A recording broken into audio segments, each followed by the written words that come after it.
it on leg and try to tail it into the pads, especially with batters looking to plant their feet and thrash. This one doesn't swing. Most have been. This is going to be 4. It's going to run away. It's all about the placement. Farouk's made a bright start here.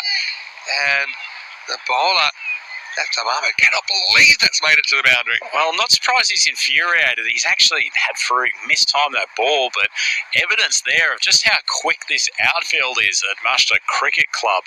Bat dragged that from around a foot outside off stump. The bat turned in his hands, and yet has still managed to beat the two fielders converging from mid-wicket and long on. It's outside legs and it's gone. Oh, well. Oh, it's a tough one for Farouk to swallow. Try and show this on the replay. I sense your instinct is saying this is not out, Maxie. Yeah, for me, I don't know. It's a tight call. Tight-ish.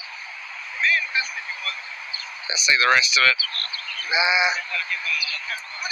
I suspect batter probably deserved the benefit of the doubt on that occasion. Yeah, I don't know. Left-handers, they'll tell you. They've seen it a million times.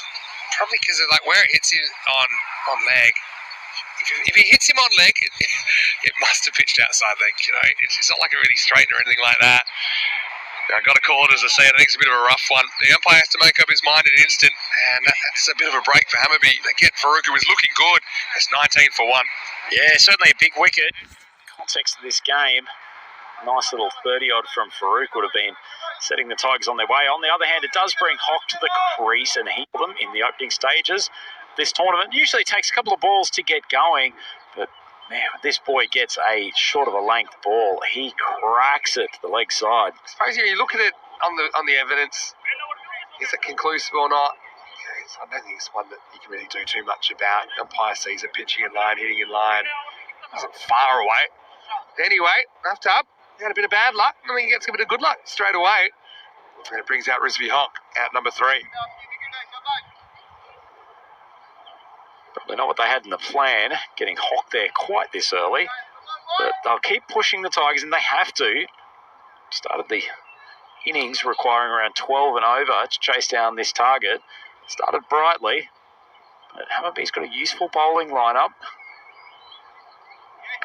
Sounds wide. He's swinged the ball a lot, hasn't he? So it's a hard call for medium fast bowlers, isn't it? Yeah. Because swing's probably the ultimate way to stop full-blooded shots, particularly if you can get some late swing. But it's obviously particularly the new ball, as we've seen, he's gone completely the opposite way there. Yeah, it's going to be 2 wides. Yeah, this is one that doesn't swing. So it's just swing is such a funny thing. It's like a zephyr in the field. It comes, it goes. Sometimes if you don't get it quite right, it doesn't happen. And that time he gets his release wrong. He puts it where he thinks it might swing back onto the stumps, but it just goes straight. It looks pretty bad, but it doesn't work out. Anyway, this is the top edge, and it's going straight to the fielder, and he's going to take it. Well, can you believe it? A very fine leg. I think that's Tanvir down there. So far away, I can barely see him. But anyway, it is a wicket. And you want to talk about good captaincy. He couldn't have been better placed, 22 for 2. He's almost in the backstop position, but perfectly spotted for the top edge, and that's a big wicket. Of course, I started with a lusty blow straight down the ground, but won't be annoying the scorers anymore. And that puts a lot of pressure on. Fielder right behind the bowler. So having a fielder pretty much in...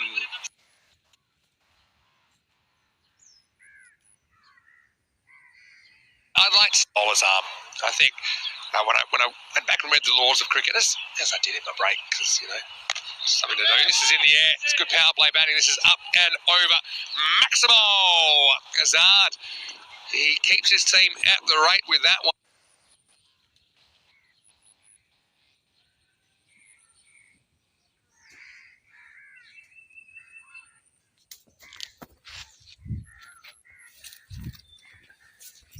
At the end of the power play, it's 37 for Range of shot, all sorts of dropped catches, balls going down the leg side, just hasn't really got into his rhythm. But Stockholm Tigers, not quite on target or close enough to it. 37 for 2, probably those 2 wickets are not so helpful for them, but run rates as and where it needs to be. Kazi has gone for 27 off his 2, so he's been bowled out. Yes, I mean, for all of this, it's a pretty even game, if you ask me. Pretty much bang on the rate. As we're going to see, as Javed bowling over number 4. Yeah, so for me, fielded behind the bowler. Come back to that in a second. There's nothing really wrong with it, except I do feel it's a bit unfair to have, even if he's stationary, I mean, I feel like the batter's entitled to the line of sight behind the bowler, So it's just a matter of maybe moving him a couple of metres, and I think that would be a good little tweak. It's not really covered in any laws and regulations. The general thinking is as long as he's stationary, it's okay. But it's very hard to police, isn't it? Common sense, push past for a single. So, and to me, it's similar to having a fielder really close to the pitch. You know how there's shadows on the pitch, sometimes late in the day, and that is considered a distraction. So you've got to make sure that the fielder is stationary and not moving. But yeah, I think that would be a little tweak we could do. So what were you going to say? I'll give you a story after this ball involving that same person with the captaincy manoeuvre with the backstop. Okay, short, helped around the corner, and well, guess who? Nice work down there. Keeping it to 1. Yeah, okay. Yep, so same Oliver Sims. Back in his younger days, before he moved into captaincy, was a little bit of a tumultuous character to have in the side occasionally, and certainly liked his strategic thoughts to be executing what he wanted on one particular day. So he decided to protest by effectively putting himself into a fielding position immediately behind the umpire. We'll just see what happens on this ball from Javed as swung around off the pad. The fielder scooting in from deep square. When you say behind the umpire, do you mean a couple of metres behind the umpire? Probably